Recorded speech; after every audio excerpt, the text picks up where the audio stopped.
Selamat datang. Ini adalah hasil diskusi kami dari kelompok M Polin.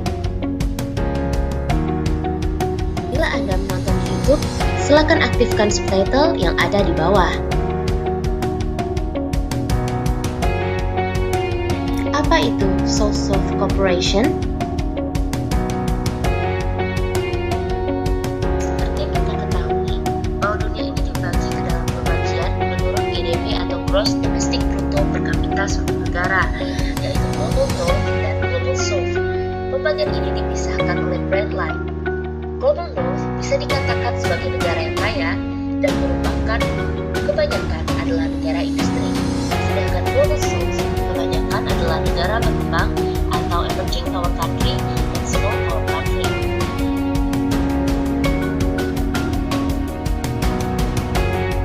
Oleh karena itu saat ini, tepatnya saat setelah Perang Dunia Kedua dan banyaknya negara Global South yang merdeka, mereka ingin meminimalisir ketertinggalan mereka dibandingkan negara Global North dengan melakukan berbagai strategi. Salah satunya adalah dengan South-South Cooperation. Perserikatan Bangsa-Bangsa membentuk unit kerjasama Selatan-Selatan untuk mempromosikan perdagangan Selatan-Selatan dan kerjasama dalam badan-badannya.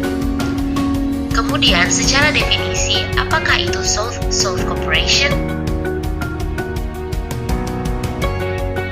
South-South Cooperation atau kerjasama Selatan-Selatan atau kerjasama negara selatan dapat dipahami sebagai hubungan yang dilakukan oleh dua atau lebih negara-negara berkembang dan negara miskin dalam meningkatkan pembangunan. Kokangnya pada tahun 2014 menjelaskan bahwa South-South Cooperation merupakan proses di mana dua atau lebih negara sedang berkembang mengejar tujuan pembangunan individu atau kolektif melalui kerjasama berupa pertukaran pengetahuan, keterampilan, sumber daya, dan kecakapan teknis.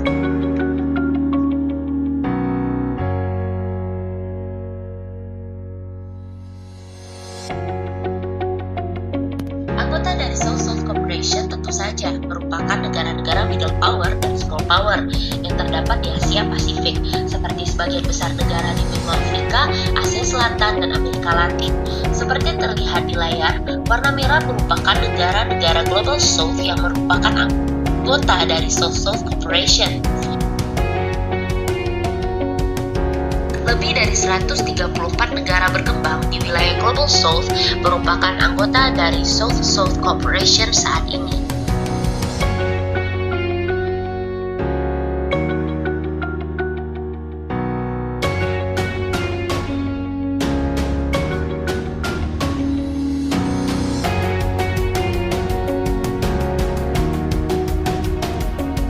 Berakhirnya Perang Dunia II memberikan dorongan untuk mengidentifikasi wilayah-wilayah terbelakang di dunia, yaitu bukan negara industri yang masih berjuang dalam pembangunan dan ditekan untuk berpihak dalam Perang Dingin.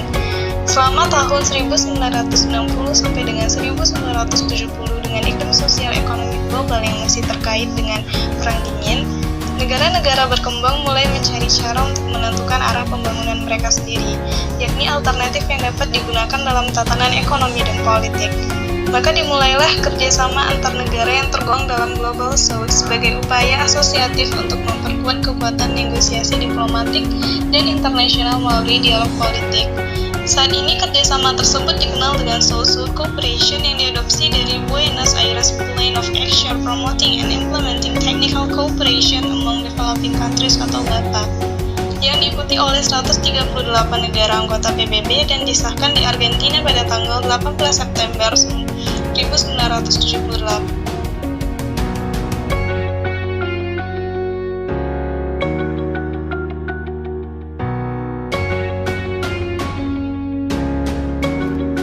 Tujuan dasar dari kolaborasi negara selatan menurut BAPA adalah untuk mempromosikan dan mengimplementasikan teknis kerjasama antar negara-negara berkembang yang telah disahkan tersebut. Berikut adalah tujuan yang lebih rinci dari South-South Cooperation.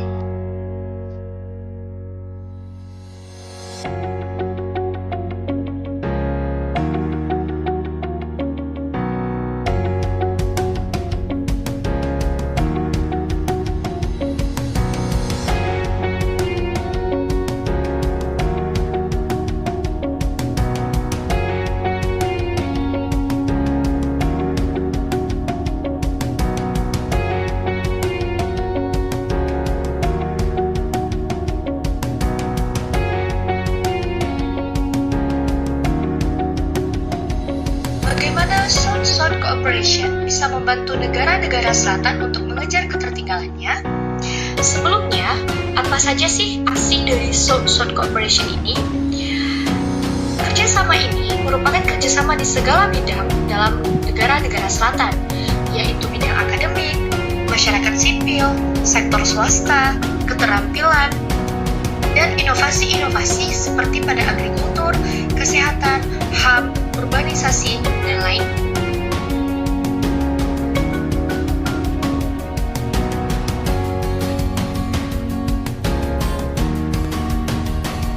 Nah, dari aksi-aksi tersebut, kemudian negara-negara selatan tadi akhirnya berhasil mencapai pencapaian yang luar biasa.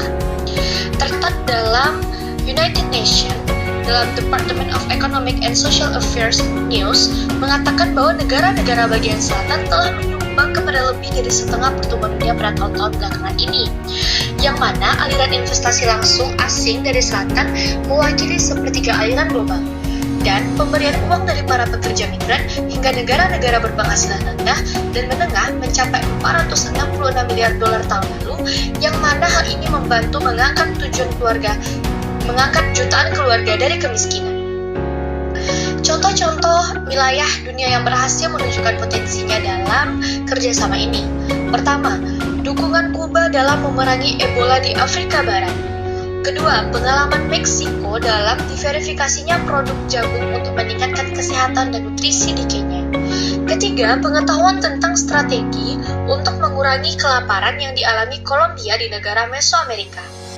Kemudian, pelajaran dari Chile ke negara-negara Karibia tentang produk dengan label sebagai ukuran untuk mengakhiri obesitas. Capaian-capaian dari negara-negara contoh yang telah saya sebutkan tadi menggambarkan bahwa kerjasama ini adalah kerjasama yang sangat positif, saling membantu menyelesaikan masalah-masalah penghambat dari kemajuan negara-negara selatan. Karena, seperti yang telah kita pelajari, bahwa faktor-faktor penghambat dari kemajuan negara-negara selatan itu antara lain adalah faktor internal, yaitu keadaan dalam negara itu sendiri, baik penduduknya, sumber daya alamnya, sistemnya, dan lain sebagainya. Kedua, adanya faktor eksternal, yaitu dari sisi luar, yang mana adanya eksploitasi dan penjajahan oleh negara-negara utara. Pencapaian-pencapaian South-South Cooperation yang mampu mengurangi angka kemiskinan dan mengatasi masalah penyakit dan kelaparan, seperti yang tadi disampaikan di contoh sebelumnya, memberikan kontribusi terhadap penyelesaian masalah-masalah internal yang menjadi penghambat dari kemajuan negara-negara selatan, yang mana potensi-potensi pencapaian tadi berhasil menanggulangi penghambat atau berhasil menanggulangi ketertinggalan negara-negara selatan dalam proses pembangunannya.